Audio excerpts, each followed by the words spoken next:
तर नमस्कार मित्रांनो.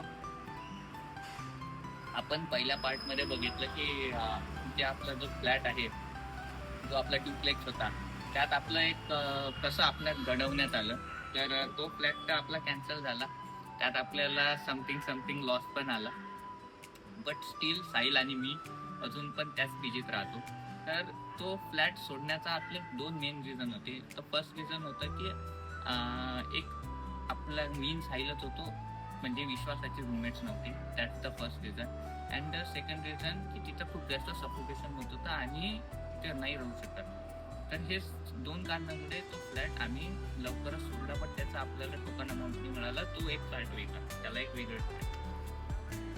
तर अजून पण स्टोरी तिथेच आहे. साहिल आणि मी अजून पण पीजी मध्येच आहे. तर पहिल्या पार्टला पहिला प्रॉब्लेम सॉल्व्ह करायचा म्हणजे ते रूममेट्स. तर आता या की त्याचं पण तो पण रूम शोधत होता. तर तर तो पण ऐरोली फ्लॅट शोधत होता. तर त्यानं असंच शेअर केली साहिलजवळ गोष्ट. आणि मग आमचं असं होतं की हां, आम्ही 4 लोक शोधत होतो. त्यातला एक आम्हाला एक रूममेट मिळाला. आता आम्ही झालो 3. आणि एक चौथा जो रूममेट होता तो म्हणजे अनिमेश. अनिमेश जो आहे तो पवईमध्ये राहत होता. त्याला पण चेंज करायचा होता फ्लॅट. मग असे आम्ही 4 लोक झालो, जे की 4 वेगवेगळ्या पॉईंटला होतो. 4 वेगवेगळ्या ठिकाणी, 3 वेगवेगळ्या ठिकाणी राहत होतो. आणि हे 3 जण एकत्रित झालो.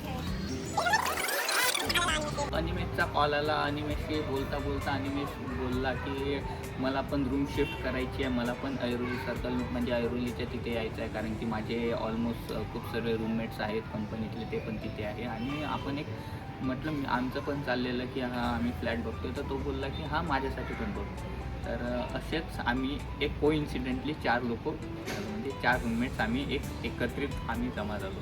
तर 3 हे आम्ही 3 जण 3 वेगवेगळ्या ठिकाणी राहत होतो आणि तिघांना एकत्रित यायचं होतं.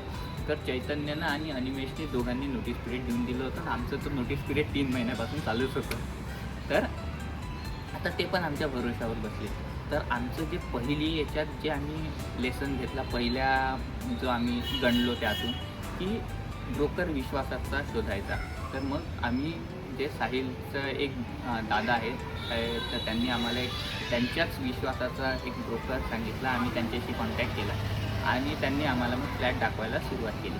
तर ते आम्हाला फ्लॅट दाखवत होते. आम्ही खूप सर्व फ्लॅट बघितलेत, पण आम्हाला ते आवडत नव्हते. मग आम्ही असं होतं की एंड ऑफ मे येत होता आणि आमच्या भरोशावर आणि आता 2 मित्र होते आमचे. तर आम्हाला त्यांच्यासाठी पण शोधायचं होतं, कारण की त्यांनी पण नोटीस पिरियड दिलेली होती. तर त्यांना पण सोडायचंच होतं फ्लॅट त्यांचे. तर मग थोडं जास्त टेन्शन होतं या टाईमला. तर आम्ही ब्रोकरला म्हणून आम्ही ब्रोकर थ्रूच गेलेलो या टाईमला. पण मग ब्रोकरनी पण आम्हाला 2-3 फ्लॅट दाखवलेत. मग त्यांची जरा इंटेन्सिटी कमी झाली, किंवा जे त्यांनी फ्लॅट दाखवले ते आम्हाला आवडले नाही. एंड ऑफ मे येत होता, म्हणजे रूम सोडायची तारीख जी आहे ती जवळ येत होती. तर असं टेन्शन होतं आणि ऑफिस पण करावं लागत होतं. तर मला आठवते की आम्ही ऑफिस करायचो, रोज फ्लॅट बघायला जायचो, जेवण करायचो आणि झोपायचो. बस हेच काम मी साहिल रेग्युलरली करत होतो. तर असं करता करता मग आम्हाला टेन्शन आलं. मग आम्ही 2-3 ब्रोकरशी कॉन्टॅक्ट केला, कारण की एकाच्या भरोशावर का बसावं. आणि आम्ही आता आहे 3 जण, म्हणजे 2 मित्र आमच्या भरोशावर बसले. तर मग 2-3 ब्रोकरनी आम्हाला फ्लॅट दाखवले. त्यातले आम्हाला एक दुसऱ्या ब्रोकरनी फ्लॅट दाखवलेला एक आवडला. तर त्यांनी आम्हाला विचारलं. मग आम्ही 1 BHK फायनलाईज करायचं हे ठरवलं आणि 1 BHK मग आम्ही फायनलाईज करतो आहे. तर तो 1 BHK आम्हाला पडता 19 समथिंगमध्ये. तर म्हटलं की यार, मग त्या जे साहिलच्या जे आमच्या ओळखीतला जो ब्रोकर होता, आम्ही त्यांना बोललो की आम्ही एक दुसरा ब्रोकरांनी आम्हाला एक फ्लॅट दाखवला आणि तो फ्लॅट आम्हाला पडता आहे एक 19 समथिंगमध्ये. तर तुम्ही जे दाखवत आहे ते जरा आम्हाला महाग पडत आहे. तर आम्ही त्यांना दाखवलं की हा असा तो व्हिडिओ आहे, हा तो फ्लॅट आहे. तर मग ते बोलले की अरे मला पहिले का नाही सांगितलं तुम्ही, तर हा फ्लॅट तर मीच तुम्हाला घेऊन देतो.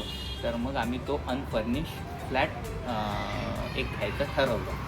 तर आता आमचं ऑलमोस्ट सर्व फिक्स झालेलं, फक्त ओनरशी बोलायचं होतं आणि त्यांना टोकन अमाऊंट द्यायची होती. तर त्यानंतर या प्रोसेसमध्ये आता आमची गोष्ट आणि आमची गोष्ट असं सुरळीत होणार, असं होणार का? नाही. तर याच्यात काय मोठी रामायण झाली हे बघूयात आपण पुढच्या पार्टमध्ये.